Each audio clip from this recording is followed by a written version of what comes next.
Good afternoon, everyone. My name is Simon Murphy. I'm the Business Lincolnshire lead for the Peer Networks programme. Welcome to the April episode of the Business Lincolnshire live show.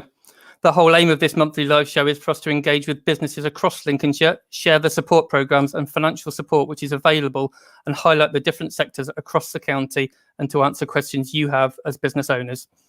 We will also have a diverse range of guests joining us on the show to give their insight into modern business growth. So how do you get involved? It's essentially through the live chat function that you will see on your screen. Remember, if you want to engage with us and send messages live, the best way to do that is through the event chat on the LinkedIn event. But you can also do so through commenting on Facebook or the YouTube channel. So feel free to get involved. This week's show, we'll be focusing on the fantastic Peer Network programme, how you can get involved with it and the benefits of going through the weekly sessions. I'll tell you a little bit about the Peer Network programme. I won't steal the thunder of our guests that are coming up, but the programme aims to encourage collaboration between Lincolnshire SMEs and allow them to work together to solve the challenges that they face on a daily basis as business owners. Experienced facilitators help them build a supportive network to strengthen their organisation and to improve performance. Business Lincolnshire have taken a sectoral approach to doing that, and networks are available in a number of different industry sectors, and just a few of those you'll hear a bit more about later are manufacturing, health and care, agriculture, the charity sector, rural businesses and visitor economy. To date, from November 2020, almost 200 Lincolnshire companies have been through the Peer Network programme, which is fantastic, and they've been supported through that journey. We've had exceptional feedback, and outcomes have been demonstrated across the board. And we're excited to say for 2021 and 22, we will be providing another 20 cohorts of 11 participants. That's 210 SMEs, which will be going through the programme. We are going to be joined today by some great guests, as I said. Mike Epton and Russell Copley are two of the facilitators from the Peer Network programme, who will discuss a little bit about how they've delivered the programme and what to expect. We will also be talking to Derrick and Richard, who are two business owners who have been through the programme, who will share their honest opinions on the benefits of it. We've had a number of questions sent in also about the Peer Network programme that we'll answer throughout the show. So let's get started. I'd like to introduce Mike Epton, who will talk a little bit about how the programme works, how he's delivered it and how to get involved. Well, thank you, Simon, and good afternoon, everybody. When we first got involved in the first round of Peer Networks back in November last year, we were very excited about it because we've been delivering high-level management training for nearly 20 years. And one of the things we always noticed, and it really stood out for me, was that business owners and senior managers got just as much from talking to each other out of a program as anything the trainers sometimes had to say. So just from our first-hand experience, we thought that getting groups of business owners together to discuss their issues within a group format was a really good idea. And having run 5 of these groups in the last 3 months, I have to say, we've not been disappointed. It's been absolutely tremendous. So unlike networking, as you perhaps would understand it, a peer network is not an opportunity to sell to other people or indeed be sold to. A peer network is a group of, in this case, 11 business owners who come together on a regular basis to meet with the help of a facilitator and discuss various issues that are relevant to them as a business owner in their particular business, as well as each other. So this could be, any range of issues. It's up to the businesses that are in the cohort to decide which issues they choose. So it could be some of the biggies, maybe COVID, the restrictions and recovering from that. It could be dealing with the EU exit and the issues surrounding that. We're told we're going to have to deal with consequences of both further down the line. How are we all dealing with that? But it doesn't have to be the big things. Climate change as well, we could add to that list, but also the more immediate problems like finance, HR, sales and marketing, innovation, productivity. The list just goes on and on, really. But the important thing is that they're there to discuss your issues, each other's issues, and achieve actionable results as a consequence of having received that support. So what is it? Well, basically, it's you meet together for 18 hours in total. Now, this could be 9 lots of 2 hours. It could be 6 lots of 3 hours. It could be spread over 9 months, 10 months. It's really down to the group. They decide how frequently they meet and for how long. You have to remember, this is a meeting that's for the group. The facilitator is there to facilitate, not to tell everybody what to talk about or when to meet or how long for. So it's 18 hours of meetings over a period of time. And in addition, each participant will receive 3.5 hours of one-to-one support. This can be either in advice, coaching, or in some cases, some additional training. It's really there to help you as the individual participant put into action the points that you've learned or taken on board from the different meetings. So how does it work? Well, primarily, peer groups are a powerful learning experience, but this isn't training. Neither is your facilitator or a referee. We work within a context that's called action learning, which isn't training. It's just a structure and a form which allows us to structure the discussion of the issues that you bring to the table or the meetings that achieves an actionable outcome at the end of it.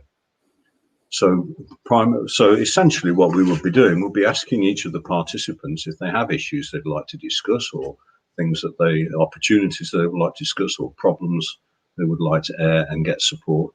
And you as the other participant would then ask more detailed questions of the person presenting the issue. And through the process of asking questions and answering these and seeking each other's experience and advice, we hope that the person who brought that issue will achieve an actionable outcome, something they can go away and actually do something about. And that's where the action bit comes from, the action learning. And the action learning, of course, is based on the fact that we all learn better by doing actions rather than just reading something from a book. There is a bit of kickback on this, of course, that, if you've received all the help from your peers, then the next time you meet, you're going to need to tell them what you've done. What we don't really want is people coming along and saying, well, I've not done anything. So that's really what that's all about. And that's where the one-to-one support comes in. That will actually help you action your point, embed the things that you've taken away from that. So who's it for? Well, primarily, you need to be an employer with 5 employees. That can include the owner manager. You need to be turning over £100,000 a year and need to have been in existence for at least a year. We will match you as best we can with other businesses of where you're going to get a good balanced discussion, but they could be all different sizes and they could be from all different sectors. Again, we will try and match the groups so that they can work well together. What we wouldn't do is put you with a competitor, for instance. And really, at the end of the day, after our initial introduction and getting to know each other, it's up to the group to decide how they work and how they proceed. So what makes a really good peer network? Well, first of all, it helps to feel among friends. And I have to say that the groups that we've done so far, that has very much been the case, as people have really felt a part of a group and engaged with their fellow business people and really taken to helping them out and taking on board the advice and support that they've given. Secondly, it helps if everybody respects the fact that all discussions are confidential. As I've already said, we wouldn't put you in a group with a competitor unless, of course, you are already on friendly terms with them. You might be quite happy. A good group, everybody understands that the group is run by the businesses for the benefit of the businesses in the group. This is part of the government support for companies coming out of the COVID and the Brexit era. And part of that is helping each other and getting that mutual support and guidance along the way. So important to understand as well that the participants set the agenda. Again, it's not the facilitator. It's not there to instruct or tell you how to do things, just to help you get the most out of the experience and help you embed the learning. And it also helps, of course, if everybody comes to the meetings understanding that a high degree of mutual respect and trust is needed. So just to wrap up, so far we found that it's been a highly rewarding and enjoyable experience for the businesses that took part in what I have to say has been extraordinarily challenging circumstances, with trying to deal with lockdown and EU exit issues along the way. But the support we've seen has been excellent, and we very much hope that you'll be able to join us to continue this tremendous program. So that's all I have to say. Thank you. Back to you, Simon. Thank you very much, Mike. I do have a couple of questions which have been sent in to us, which hopefully you can help answer. The first is from someone who's a little concerned about sharing sensitive information and data as part of being involved in the program, and wants to know how that would be managed. Well, I'd ask you not to give any sort of commercial secrets away, but generally speaking, there is an understanding, there is a charter which we would ask everybody to sign up to or acknowledge, and one of the aspects of that is the one of confidentiality. What happens in the group stays in the group, in effect. And really, for a lot of people, it has been said in the previous groups that I don't want to wash my dirty linen in public, if that's the sort of confidentiality we're talking about. But of course, people have ended up talking very extensively about commercially sensitive information, and in every single case, the group has been respectful of that. But if you're concerned about sharing sensitive information, the answer is don't do it, because it's supposed to be enjoyable, not a nerve-wracking experience. Thank you. I'm sure that's answered the question quite comprehensively. The second that I've been asked, which you can help to answer, is what would happen if I miss a session? Would I miss out on anything? Would I be behind? No. We do ask people to sign up for and commit to the whole program, but we do understand that as business owners, this isn't always possible. Sickness, holidays, work pressures all take part, but each session is a distinctive discussion which will tackle usually 2 to 3 issues throughout a single meeting. So you can always catch up by talking to the other delegates. We will record sessions if you would like us to, so you can catch up. But of course, it's not always something that people have time to do, is watch a 2 to 3 hour recording. But no, there's no penalty for missing a session. But obviously, the session's there for your benefit. Okay, thank you very much, Mike. It's really helpful to give us that general overview of the programme and what participants can expect to get from it. If I may now, I'd like to bring in some of our other guests. Firstly, Russell Copley, who is one of our facilitators, who's been delivering the programme for us in the past year. Also, Derrick Denton and Richard Moore, who are business owners who have been participants in the programme over the past year and have benefited from the support that it offers. And I wanted, first of all, to give Russell an opportunity just to give us a little introduction about his role in facilitating and delivering peer networks and how he's found that. Thanks, Simon. Good afternoon, everybody. So we are a business development project management consultancy. We had the contract in the last year's programme to deliver 3 of the peer network cohorts.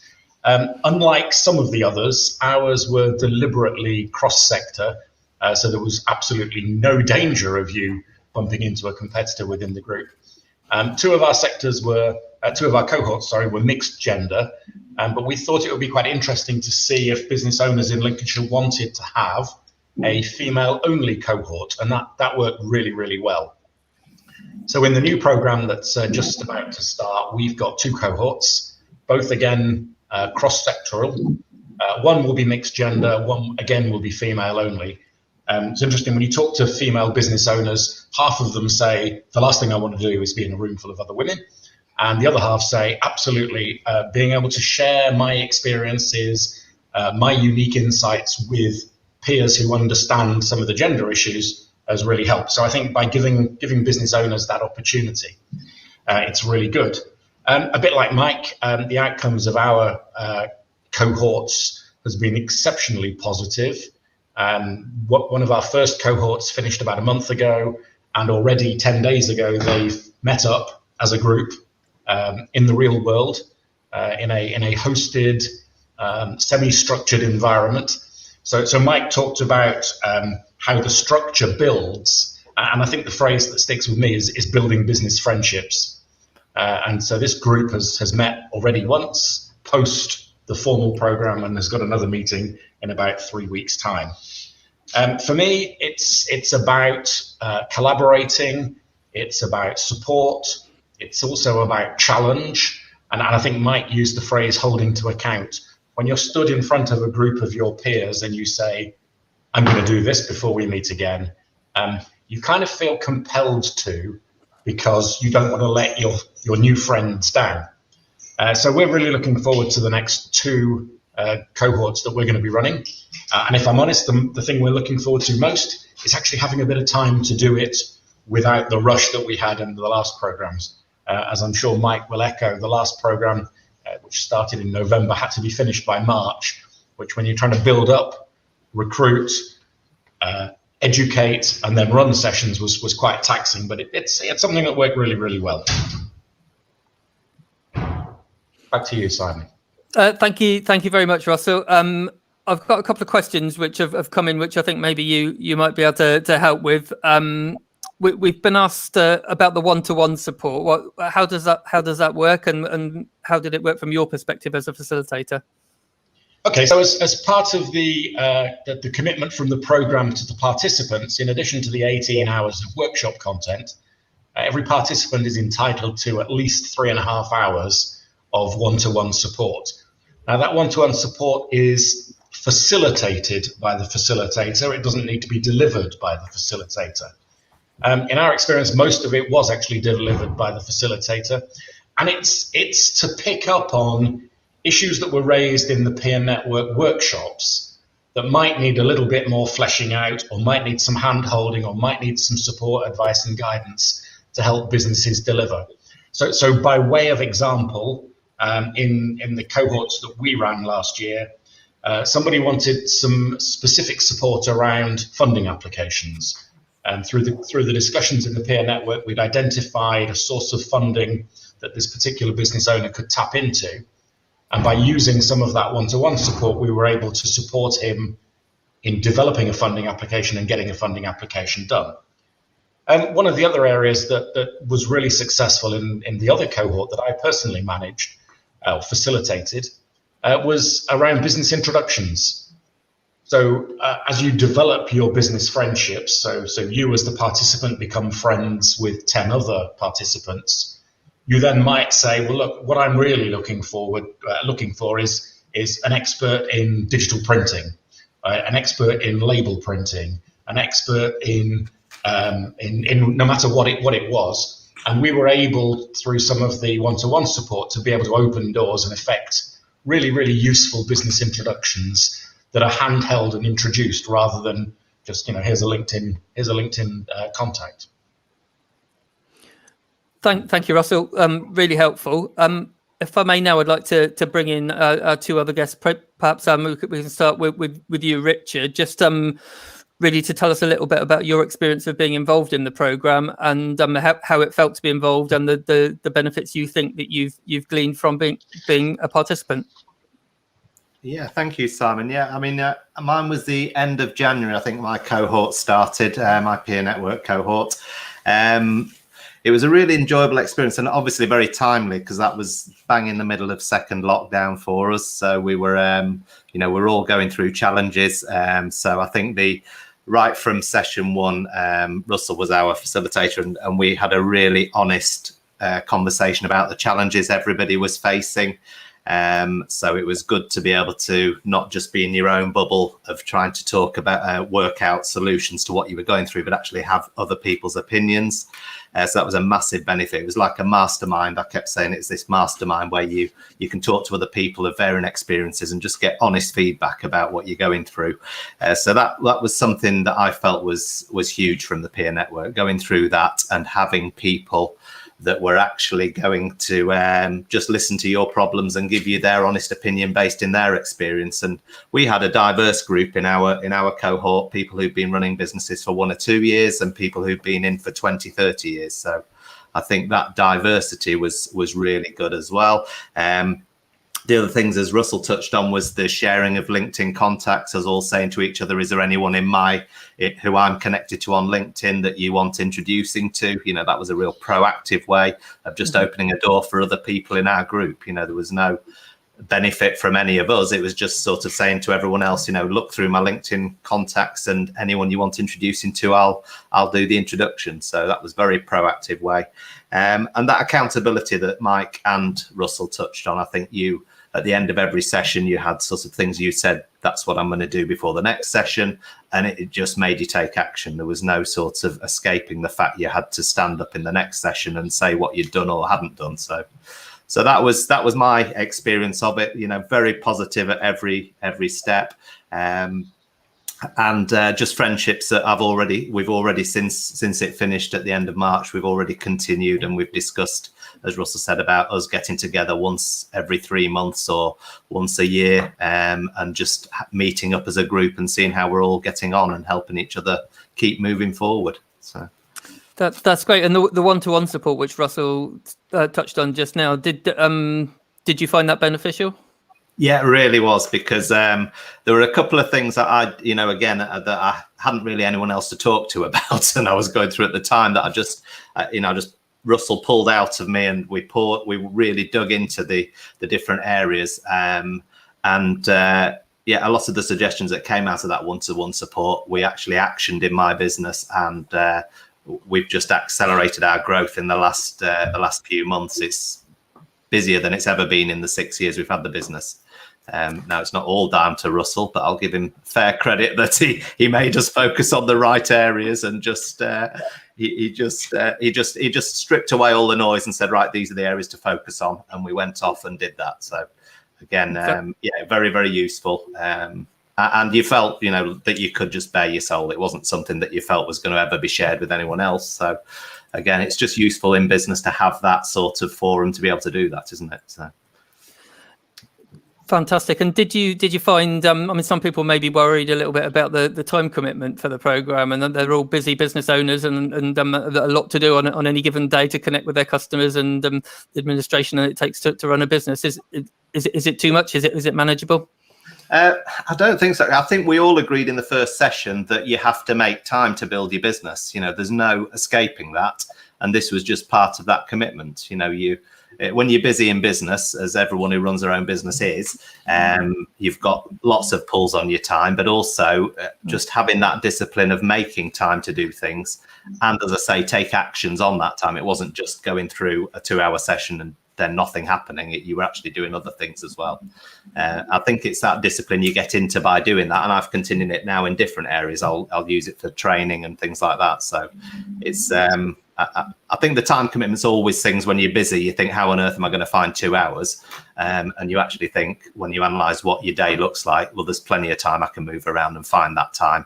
And it's so beneficial. As I say, once you've gone through 1 or 2 sessions, you think this is, it's just something that you've got to make the time for. So fantastic. Thank you so much, Richard. That's a great insight into how it feels from a participant's perspective. And if I could bring Derrick into the frame now, and really ask you to do the same thing and just give us an overview of how it felt for you to be a participant, and how it benefited you as a business owner. Okay. Good afternoon, everybody. Well, I'm Derrick Denton, the Director of UK Alternative Energy. We're a renewable energy consultant and installation company. I'm a sole director, and like most small businesses, I started in a spare room in the house. I'm not used to running a business, so over the last 12 years, I've had to develop skills in HR, managing staff, or that side. So throughout this career, I constantly have doubts and constantly being pushed out of my comfort zone as the company grows. So all the doubts and fears that you have as a company director, I don't really know where to go to talk to those people in similar situations. So what the peer networks did for me, it allowed me to be in a group of similar companies that when you actually get talking to, have the same issues that you have. So it doesn't matter what you sell, make, manufacture, the day-to-day issues that we all face are very similar. So that kind of gave me confidence in going forward that actually the doubts that I have, other company owners are having as well. So once I was in that group, topics would be spoke about, we'd discuss, we would agree what topic to talk about in the meeting. We'd all put our part into the pot, and then hopefully people would come away with some insight to how to improve that doubt, that fear that they had. I found it a very positive thing. I felt safe in the group. So when you talk about talking, sort of bearing your soul a little bit, I felt okay in that because I trusted the people that I was around. The kind of people that I was put with, there's about 11 in the group. We had people from hospitality, finance, catering. And like I said earlier, even though they're all different sectors, we still face the same challenges trying to grow a business, be successful, and COVID. You know, we all have these things in common. I took a lot out of the group, and I would recommend it to anybody else who has these challenges in their business. Everybody would give you a different perspective from outside the box. So the problem that I'd say to the group what my main problem was, then we'd discuss it. And it was great to get input from people on the outside looking in. Because as we all know, we get trapped on this hamster wheel a lot of the time and we can't get off it. So being in this group allowed me to get off it and take other people's views on board. I got some really good points and some guidance. So, for example, one thing, I have a lot of issues on servicing. Well, one lady suggested do videos, send them out to the customers. I've started doing that now, and as a result of that, I'm not on the phone for 20 minutes trying to help the customer. It's a click of an email, send the video through, and it solved that problem. So I actually got quite a lot of benefit personally, which I will take into my day-to-day business, and it's helping me make those improvements that at the beginning of the PNX work were big issues. Now they've kind of helped me solve them. So I benefited a lot from that. And I think the other people in the group also benefited from how I benefited from talking about the problems, put it into a group, everybody putting feedback into it. They were all about the same level, same growth. And I think we will continue to keep in contact going forward. I think we were already looking at arranging an afternoon where we can meet up when COVID rules change to keep that relationship going. So for me, I felt safe in the environment. I got a lot out of it. The time, it is difficult, like Richard said, to take 2 hours out of your day when life is so busy is very difficult. I must admit, I couldn't make all of them, but when you pick it up on the next meeting, it's like you've not missed anything. You have a quick group catch up, and then you continue. So for me, it was, I would recommend it to anybody, small business, who have these fears and doubts as a director, as a business owner, you'll benefit greatly from it, and definitely how you go forward. Thank you, Derrick. That's fantastic again. And you touched there on sort of the being able to find the time to do it, which is a question I've already asked Richard, but I also asked him about the one-to-one support. So how do you feel that specifically helped you? How did you utilise that part of the support? Well, I had Mike in our group, and I found the one-to-one. What that allowed me to do in the group, you will talk quite openly and honestly, but then when it's a one-to-one, you can sort of just delve a little bit deeper into things that maybe we didn't speak about or get a chance to discuss in the group. So that allowed me to sort of personalise it a little bit more, one-to-one, get the advice from Mike, which again was a great help. So with Mike's one-to-one, with the group's input, it worked. Okay, and just one final question for you. I mean, what would you, I mean, if you were to pick one positive thing that you take away from the program, what would you say that would be that you're using in your day-to-day business life now? I think there's more than one thing, but I would say the biggest thing I'll take away from it is really giving myself more confidence, so that when I doubt myself, because I'm pushing out of my comfort zone, taking the business forward, I know other people are in the same position. It's not just me on my own. So then I think about it in a different way, which then gives me like the strength to go forward in a way. So that's what I will take. That'll be the greatest thing I take from the peer network, is a bit more self-confidence in the challenges that I face. Oh, and thank you. Yes, the videos. And the videos. The videos are great practical benefit. Thank you very much. Richard, if I could just bring you back in very briefly, can I ask you the same question maybe? So what have you taken as a takeaway from the program? What are you doing differently now?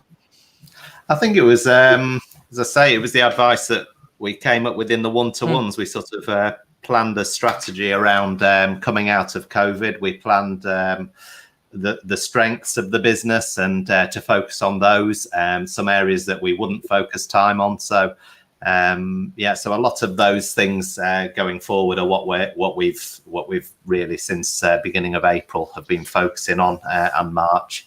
The other things, I think we've used one of the people who were in our peer network. We've used one of them for building our new website and looking at our brand, things like that. So we've had that actual, meeting people that you thought, I will use you for helps and support in building my business.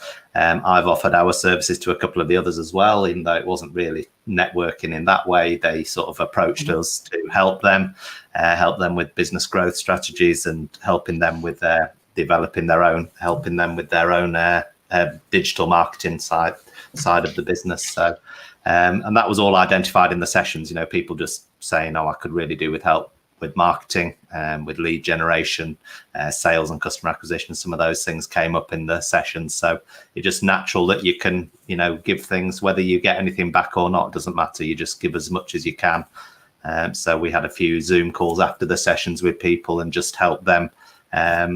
So I think it's the ongoing things are actually the real things that was the came from the peer network, was the one-to-one with Russell and really focusing on the areas to grow again and to really build, and then using some of the people that we met in the network. And I mean, there's such experience in ours. As I say, there was people who've been in business 30, 40 years who just, you want to pick their brains on things, don't you? So I think that was my main takeaway, was just that I've got a network of people now that I can always fall back on. And if I've anything I'm going through myself, like Derrick rightly said, there's people there you could talk to about it. Thank you very much. I've got one more question, which I thought perhaps Mike and Russell might be able to come in on, if that's all right, guys. The question that's been asked is what happens at the end of the program, and we've touched a little bit on that in terms of sort of creating that network. But Mike, I mean, what are some of your participants? How have they taken things forward once the program has ended? Well, one of the aims of the program is to leave the groups in a position to be self-sustaining, able to continue working with themselves. In the case of the groups I work with, we will be meeting again, and we had intended to meet sometime middle of May, and just to continue the conversations really and to catch up. As Derrick said, the group he was in, one of the ladies ran a hospitality arranging firm, for want of a better description. Another one ran a hospitality venue. So between them, they were desperate to arrange a meeting for everybody to meet live. And I think that probably the groups will continue to work together over a long period of time. I mean, clearly, the benefit is is if there's something in it for you and you enjoy the experience, you'll keep doing it, won't you? And therefore, I think that people will continue to meet and work together. And on the working together side of things, as both of them said, get taken away from other people has been tremendous. We have seen quite a few people working together away from the groups, doing business together. But clearly that wasn't the objective of it, but that's naturally happened, as well as providing each other with quite a lot of support and information and introductions. And as Richard was saying, he's been enabling those introductions. People have been doing that and been very happy to do it. Even with one group, somebody gave away a complete voice over IP telephone system they were no longer using. Wow. So, it's just great to see that sort of cooperation. And in terms of, the mismatch of businesses, well, all of our groups were multidisciplinary, as it were, and they were of all different sizes. So, and as Derrick found, everybody does tend to have very similar ongoing challenges or opportunities or issues. And really the only difference between a small company and a big company is a couple of noughts on the end of all the numbers. The issues tend to be the same, just a little bit more complex. So in terms of moving on at the next stage of this, we feel that most groups will want to carry on working together and will do so with or without our help. Thank you. Russell, is that your experience as a co-facilitator? Yeah, very, very much so. As I said earlier in my intro, so one of the groups that I personally facilitated has already met in the real world, a physical meeting, socially distanced, but with bacon sandwiches and coffee, and it was a delight to be back in the kind of real world. So the group that Richard wasn't in tended to be slightly larger businesses, slightly more geographically spread. They've expressed a very strong interest that they want face-to-face meetings. Quite a few of the businesses have got venues of interest, I think is probably the way to describe it, in terms of their premises. So they're very keen to see what they've been learning about each other's business, but see it in context, see it in physical context. So that group is going to meet monthly in a face-to-face environment. I'm not doing the facilitation, but they are facilitating themselves. So at the last meeting where they met face-to-face, they had a topic that they wanted to discuss, and I was invited as a participant rather than a facilitator. Mm-hmm. And then they've agreed, or we've agreed, as it now is, we've agreed the topic and the venue for the next meeting, which will be in the middle of May. Richard's group are going to be blended, I think. They're going to mix between physical meetings in a face-to-face environment and maybe some virtual meetings through Zoom or video conference technology. If I'm totally honest, one of the reasons why Richard Groups really wants to meet face-to-face in the real world is one of the participants in our group was a brewery. And everybody, to a man and woman, is very keen to get and visit the brewery and have the guided tour and the tasting session. And the third group, our female group, they're going to be meeting again, a blend of face-to-face and virtual, and again self-facilitated. So not a meeting for a meeting's sake, but a meeting to discuss a particular topic or a particular subject, or to share some concerns. And just while I talk about sharing concerns, and I'm sure Richard won't mind me saying it, but within the group that Richard was a member of, after maybe the second or third meeting where they developed that feeling of trust, that confidence in each other, and the confidence in the confidentiality, we split the meetings from then on, so that half the meeting was around a theme that was driven by the cohort, and half the meeting was one of the cohort members presenting to the other members saying, this is my business, these are my issues, these are my concerns, and in some cases, incredibly detailed commercially confidential information. What should I do next? How can I move this business forward? And as one of the guys described it, it was like having a board of 10 non-executive directors, each with different experiences, that were able to look at a business problem or a business opportunity. It's what we call outside insight. And that was incredibly powerful. But it was also very, very brave. of the business owners who were bearing their soul in front of a group that actually, let's be honest, they'd not met face to face. They'd only met virtually. That's great. And you touched on what you said about post-program, the participants are deciding whether they want to meet again virtually or meet again face to face. But is that the case in the delivery of the program itself? Can you choose whether to meet virtually or face to face? Yep, certainly. As I understand it, for the new program, it's going to be driven. I mean, I think Mike said in his introduction, everything about the program is driven by the participants. So certainly when we develop our 2 cohorts and we've recruited, the first question we're going to be asking them is, how do you want to meet? The second is, how often do you want to meet? And the third will be, for how long? And the guidelines that we're given as facilitators is, over the period of time, we have to have done 18 hours of workshop or facilitated action learning cohorts. But as Mike said, whether they're 3 hours or 2 hours or 1.5 hours or 4 hours is driven by the cohort. Whether we meet face-to-face or virtually or blended, and my guess is we're probably going to go for blended, again, driven by the cohort. So there's nothing dictated by us. I think the word facilitator is a bit of a clue as to what we do. We're not dictators, we're not managers. We are the enablers, we're the facilitators. Thank you very much. And if I could just ask Rachel, we're just into the last few minutes of our show, so thank you for sticking with us. And I hope you found it interesting. But Rachel, has there already been any other questions which our audience would like to know the answer to?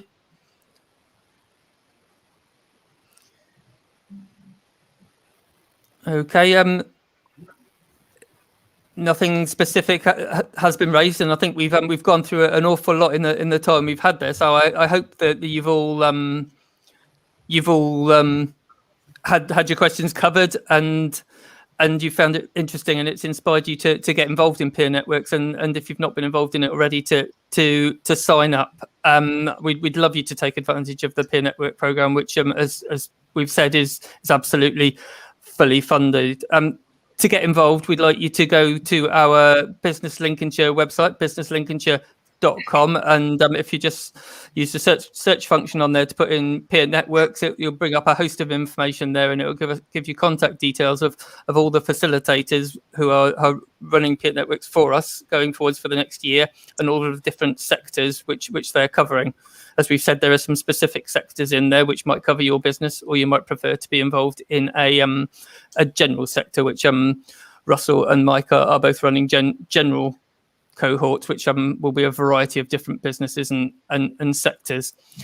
So all it remains for me to say is thank you very much for attending today's show, and please don't forget to put into your diary that for Tuesday the 25th of May at 12 noon, that's our next live show. And that will be about Lincolnshire's visitor economy and staycations, something I'm sure is on everyone's mind at present as we come out of lockdown. So I'll just leave you with this. Please have a look at our website. There's lots of support on there for businesses throughout Greater Lincolnshire and Rutland. There are grants available on there which you might be able to take advantage of. Look at our grant finder tool. We have specialist advisors across the county, no matter where you are in Lincolnshire, who might be able to help you and support you. So please have a look at the support that they can give, and we can refer you to them for a diagnostic and some support, and do sign up to our newsletter and our social media channels. So thank you very much again for watching.